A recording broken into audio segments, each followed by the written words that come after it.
Soren, how are you? Hey, Jorge. Good to see you, man. Good to see you. How are you? Doing well? I'm good.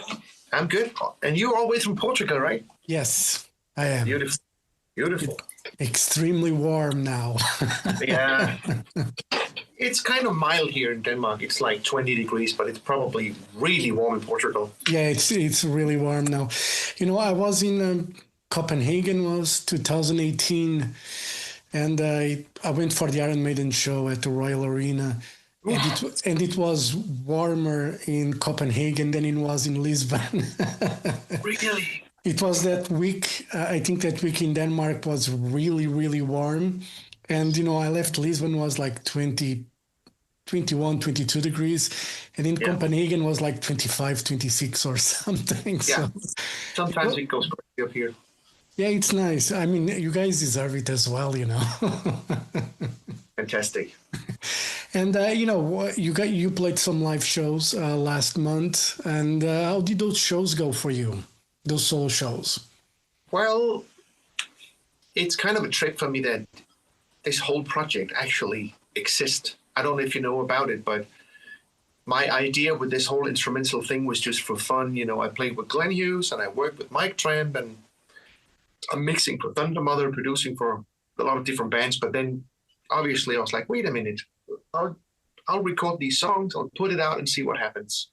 And the debut album went pretty good. We sold like more than 1,000 copies, and I played like 50 shows, recorded one of the shows, and then I heard it back and I was like, oh, not bad at all. So we decided to put it out, and just to support that album, we set up a small Danish,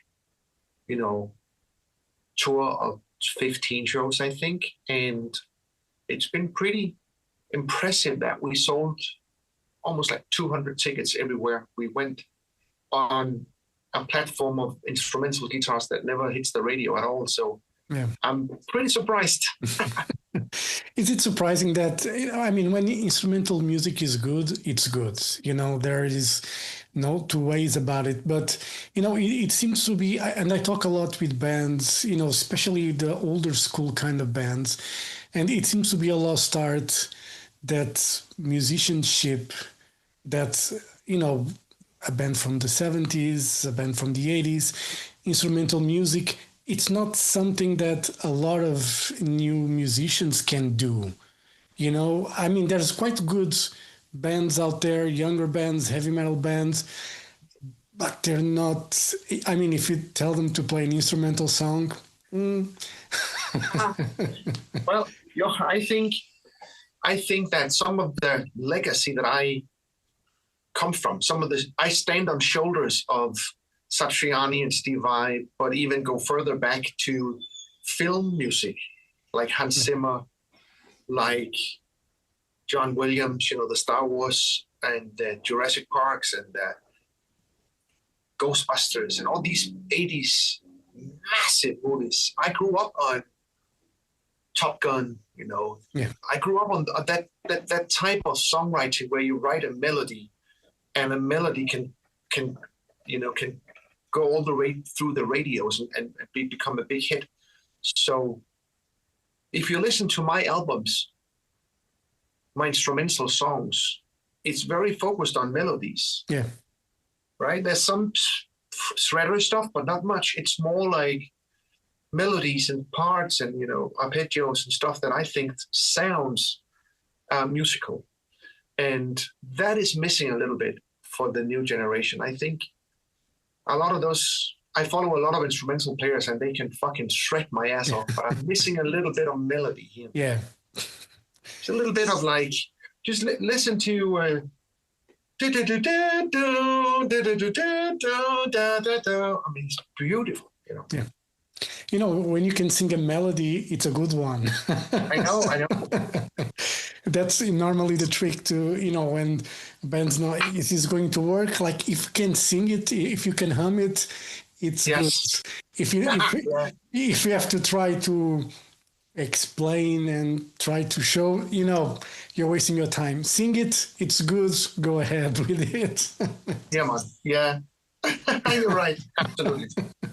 And that live album, I mean, was it supposed when you record it, you had the intention of releasing it, or you just record it because you like to hear how the band sounds, and then you realize, okay, this is actually very good, let's put it out. Yeah, that's the beautiness of modern technology, that every soundboard, every modern soundboard has a built-in sound interface. All you do is plug in your laptop, open up Pro Tools, Logic, DAW, whatever, and you multi-track your recordings, and you always have, for the next tour, you have a pretty good idea of what happened last year. So I recorded like 5 shows, but that particular night, because I knew the venue was one of the bigger ones we were playing, as my hometown, and we have sold like 350 tickets, and I know the light designer at that venue is pretty amazing. So I was like, I'm going to hire a little film crew and film it as well and hope for the best. And for some reason, that was our best show on the whole tour. No pressure. No pressure, but it was. And I don't know why, but it really turned out proper. I was really like, dude, my boys are great players and not too bad myself. And, so I mixed it and we heard it, and I played it for Mighty Music, Michael, the general manager, and he loved it. And he said, let's put it out and see how it goes. And it's on the radio pretty global, and we sold about 500 copies so far. So I'm doing something right. I don't know what it is, but for me, it's like when obviously we're talking about record sales, which is not what it used to be, and those numbers are quite good in this day and age for rock and metal. And I don't think people are aware that the way music is consumed these days, it's like streaming and stuff. Like for pop bands, they don't sell that many records anyway. I mean, people just listen on the phones or iPods, whatever it is, and that's it. I still buy I like the old school stuff. Physical copy. Yeah. Well, the thing is that if you, as a band, let's take an international band in that level of Tigers of Pantang or DAD or Pretty Maids, or like a European rock band, 10,000 copies and you have a massive success. Yeah. Back in the days, it was 100,000 copies. Yeah. And on a global level, 1 million copies. So we just taken away zeros. Yeah. That's it's good. And talking about your solo stuff, obviously you're busy. You played with Glenn Hughes, as you mentioned, Mike Tramp. Your last solo record was released 2019, Yeah. Studio One. So any plans for new solo music? Well, I mean, is there anything you can say about it? Absolutely. The thing is that the debut album was just like my project. That was me on guitar. It was my songs. I had a couple of drummers and like 6 or 7 different bass players, and it was just my little side project. Now we've been touring that album for almost 100 shows. So me and Alan and Michael, we have such a strong chemistry that it's obviously that I have to write another album and record it with Michael and Alan. The first album was called Guilty Pleasures, and I will probably name the trio Soren Andersen and the Guilty Pleasures, because I want to keep them as the band, because they're great. And Michael is a Grammy Award-winning bass player. Alan is the drummer on Pretty Maids. I can't ask for better musicians. So yes, there will be another. I might sing on a couple of songs, but keep it instrumental. But maybe squeeze in 2 vocal songs, just because I do sing too. But I do not see myself as a. Let me put it in a different way. When you play with Glenn Hughes and when you play with Lynn Turner, you don't really want to sing, right? Yeah. So, it's impressive. I listened to Lynn Turner's last record, which it's quite heavy, and he's sounding great. And Glenn, I was at the show when he played in Lisbon, and it's incredible how his voice. I mean, the high notes. I mean, unreal.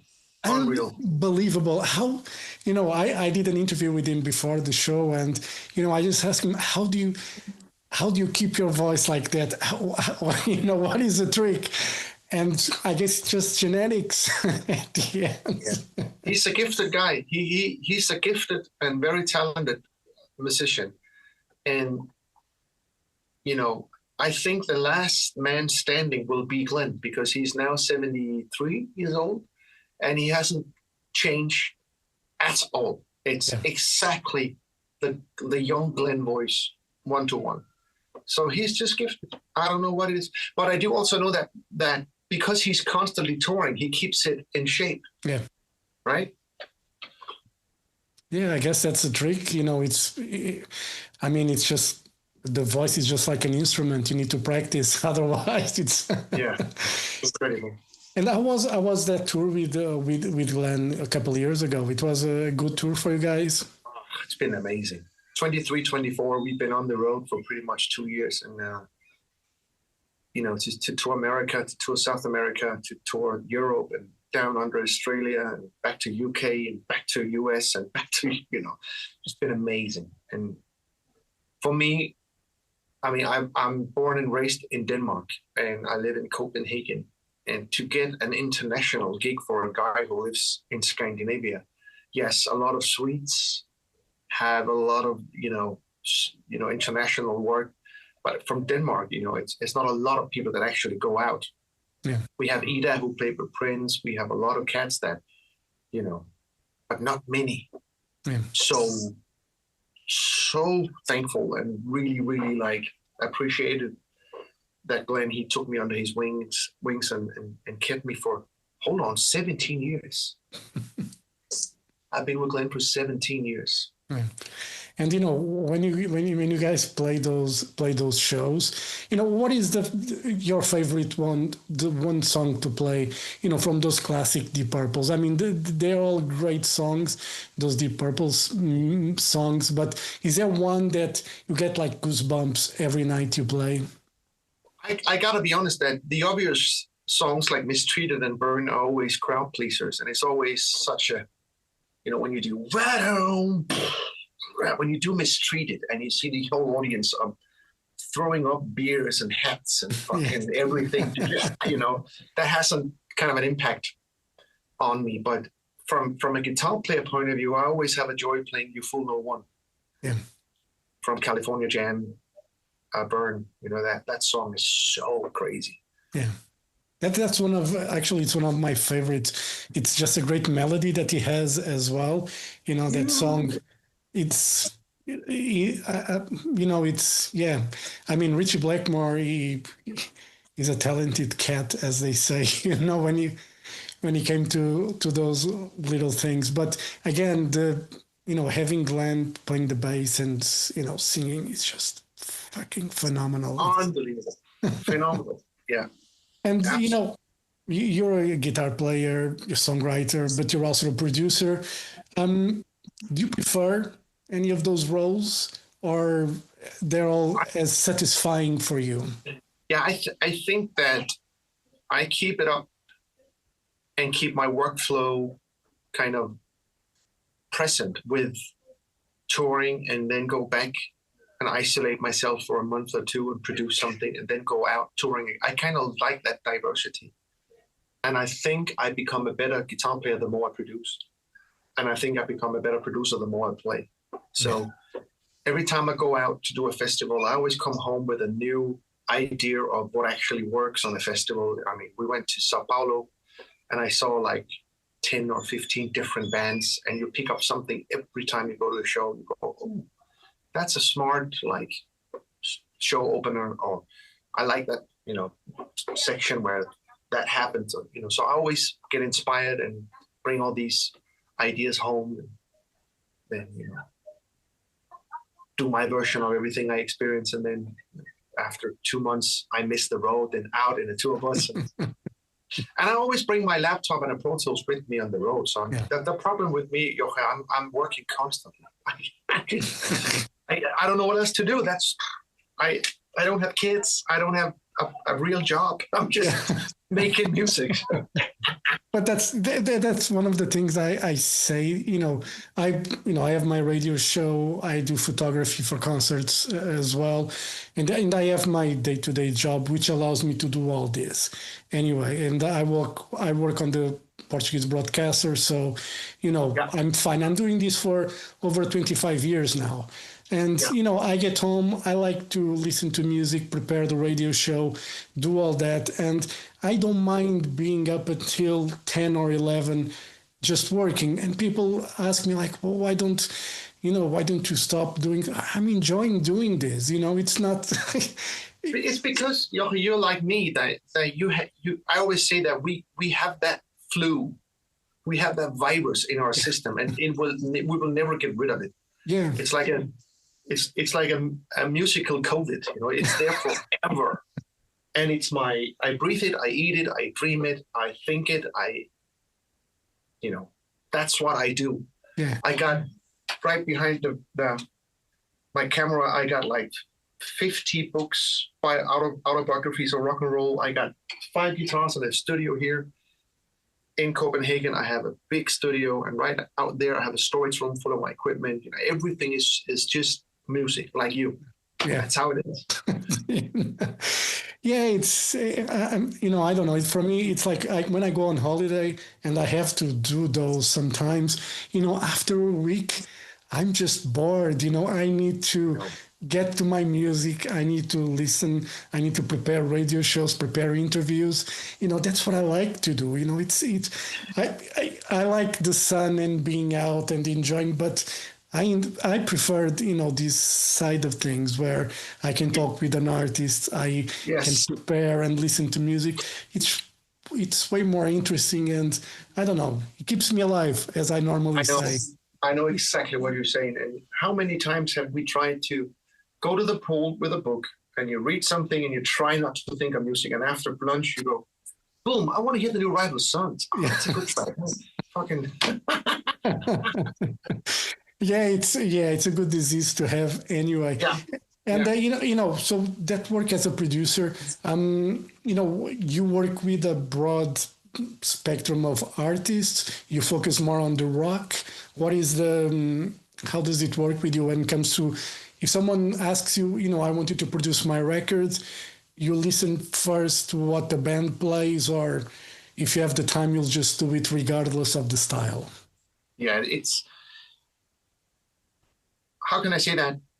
It's very, very rare that I get a phone call from a IDM pop electronic, project. Never, actually.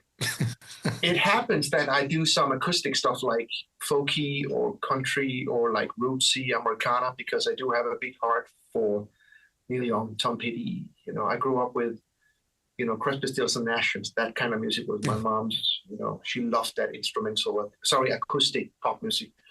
So I have a big heart for that. But other than that, it goes from like artillery, like full on metal, to White Lion, Mike Tramp, Phil Campbell. It's mostly the rock and roll Thunder Mother and those. Yeah. Because Aerosmith and Whitesnake was my thing when I was a kid, and I still listen to the first Van Halen, and I go, that's a perfect trio rock album with the perfect singer. It's still my reference, Yeah. So, and thank God, it's funny with this rock scene. We talked about it just 10 minutes ago, Jorge, that it's kind of invisible in commercial TV and radio, but it has its own parallel world with festivals, podcasts, and radio shows that you do. Small websites and magazines, radio station, a lot of rock. It's just not present in the commercial kind of TV radio platform, but it's there and it's big. I mean, Wacken, 90,000 people. It sold out even on the first day when they put off the tickets. It's crazy. Don't tell me rock is dead. Don't tell me that. Copenhagen, 35,000 sold out. Sweden Rock sold out. It's massive. It's just not on the TV and the radio. Yeah. And I guess, we don't need to be on TV, on the radio anyway. I think it cycles. There was a time we had the boom in the 80s, and then with grunge, things starting to slow down a bit, but it's always been present. And, I've been to Wacken, but it was like over 20 years ago. There wasn't 90,000 back then. It was just, I think, 45 or 50,000, but it was already big. Back in 2001 was my first time. That's a funny story. We went from Portugal to Germany on a van, was 7 of us. And we didn't have, there wasn't like Google Maps or anything like that. It was the old Michelin paper maps that we had to drive on. So Portugal to Germany, we stopped in the Netherlands for a day just to rest, and then we went all the way to Wacken. We got lost, obviously, and somewhere in Germany, we stopped in a petrol station. We asked for directions. Obviously, the guy didn't speak English. He answered in German, so it stayed the same because we didn't speak German. And we kind of realized that we were so way up north that we were a few kilometers from Denmark. Oh my God. That was close. But the funny thing is, we were we're not that far from Denmark, so let's go there, cross the border, just say we were in Denmark, and then come back to Germany. And that's what we did. We just crossed the border to Denmark. We got out, say we are in Denmark. We stepped foot in another country, and we went back to Germany, found our way to Wacken. Fantastic. Fantastic. This day and age, you won't do that because you take the plane, you get an Uber or a taxi or a train. Yeah. But it was a great adventure to get on a van, with the rest of the gang and just drive. I wouldn't be able to do that anymore, to be honest. It's crazy. So, what are you working on now? Musically, producing? Is there anything? Yes, at the moment, I just finished the White Lion Volume 3, Mike's re-recording of the back catalog, and I started mixing for a Swedish band called Velveteen Queen this morning, which is a Warner signed band from Gothenburg. Really, really cool. Velvet Revolver type of punky rock. Really nice. Oh. And they, we have a good 10 days to finish the album. And then I'm going to go to Sweden Rock to see Glenn and Joe Bonamassa, hang out with them, and other projects, just slowly prepare myself to have some kind of vacation. Actually, I'm going to try to take off July if possible and do not play anything, or just, travel and enjoy life. And then August, it's preparation for Glenn. We're going out September, October, November with Glenn, 3 months tour. And then December, I got 4 Christmas shows, and that's it for now. Well, it's quite busy. You already have a good... yeah. I'm always working. Yeah. And, we were talking about it. When it comes to producing, are you very demanding with the bands? I mean, we know producers, they are very strong-headed, say no, I want you to play like this, or, the sound should be like this. How are you as a producer? Well, the good thing is, after being in the business as a producer for about 20 years, people start to know what I do. Just if you go on Spotify and type in my name, there's a playlist of 20 songs I produced with 20 different bands. And then you go through that. And if you like what you hear, you know how I produce, because being a producer is like being an artist. I'm not an engineer. I'm pretty bad at engineering, because I just use my ears and do what I normally do, and tweak stuff as I like it. So if I do something and they don't like what I'm doing, we're in trouble, because then I'm like, well, why do you need me then? Get an engineer and do it yourself, because I can't just be passive and just say, well, I hate it, but I'll let it go and put it on the tracks and live with it. It's not going to happen.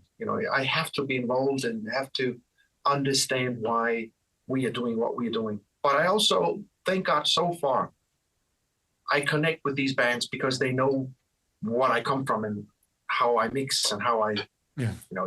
it can be stuff like I'm really picky about having guitars in tune and have the vocal in tune, and I can be really picky. And I do also know that a lot of guitar players, they hate to sit next to me and play guitar because I'm a guitar player myself.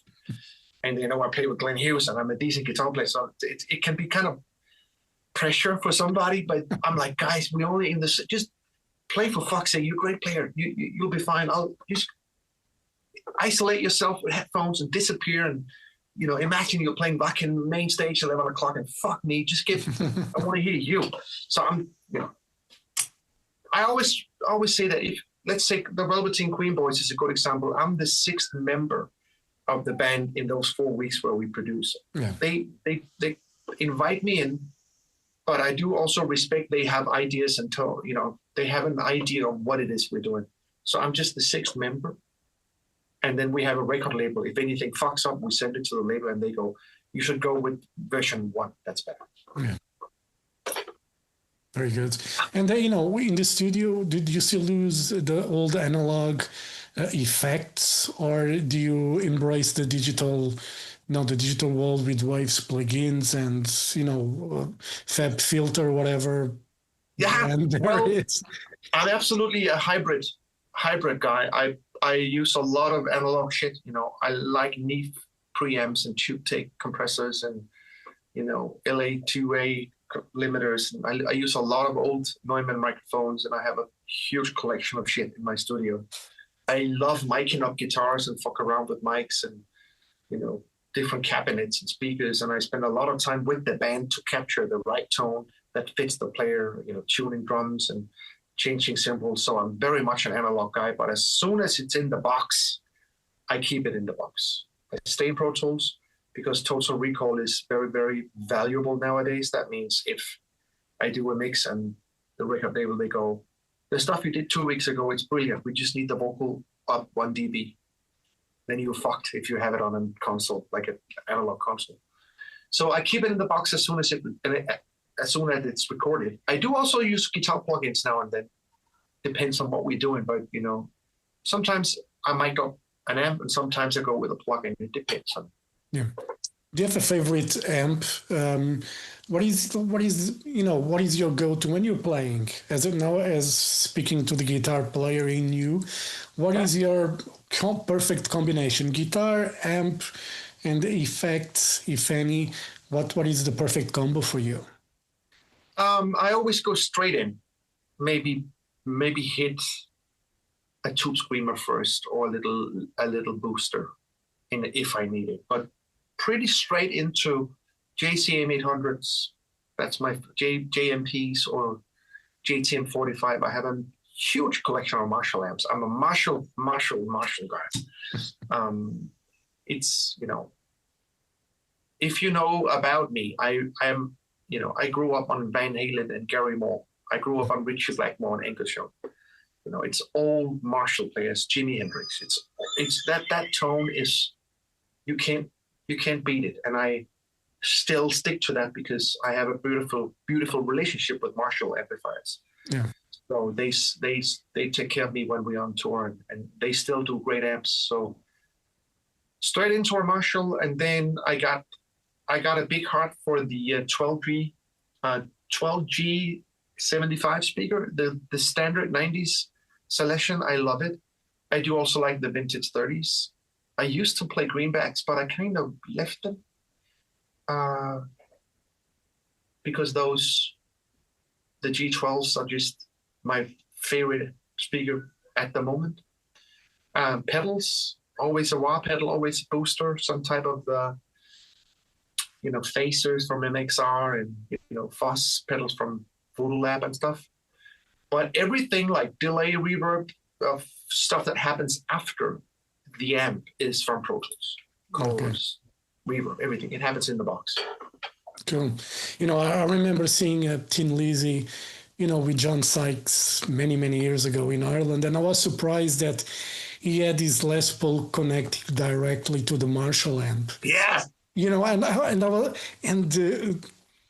the sound, the tone that he had, and I was, that's straight, it's plugged in straight into the Marshall amp. There is no secret, there is no voodoo, there is nothing. Nothing. And he had that amazing sound. It was unbelievable. I was like, why the hell am I buying like a pedal effect with I don't know how many things when that guy is just plugging straight to a Marshall amp and getting a freaking amazing sound? It's unbelievable.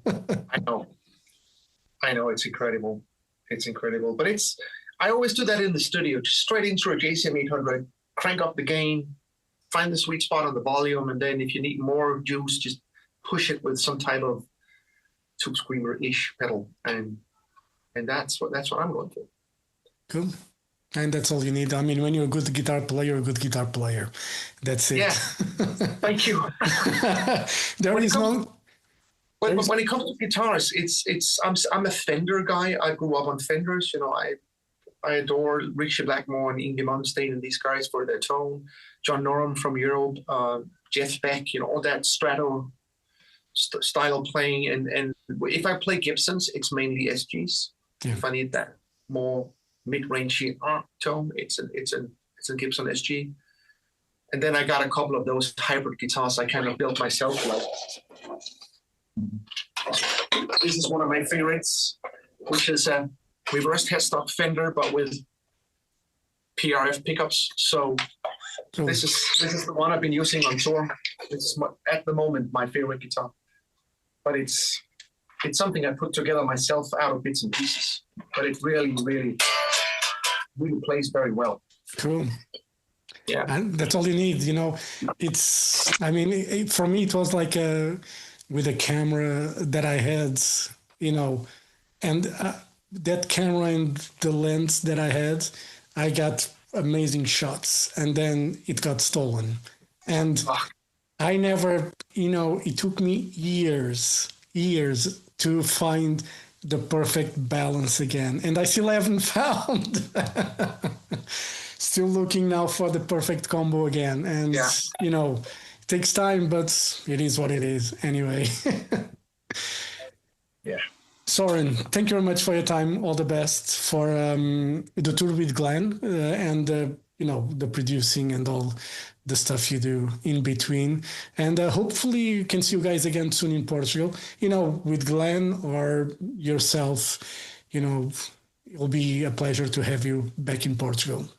I would love to. And I'm sure we're going to come back with Glenn, but hopefully at some point I will take my little trio on a European tour and we will for sure play Portugal, Spain, Italy, the whole shebang. I would love that. Yeah. Absolutely. All right, Soren. Thank you so much for paying attention and reach out to me for an interview. I really appreciate it because instrumental music needs all the support it can get. So yeah. I thank you so much. I thank you for the music. You mentioned Vice, Satriani, Malmsteen, John Norum. I'm a fan of all those guys, Yeah, so I love instrumental music. And as I said, when it's good, it's good. So, and what you do, it's quite good. So thank you very much and hope to see you soon. All right. Thank you so much. Thank you so much. Bye. Bye.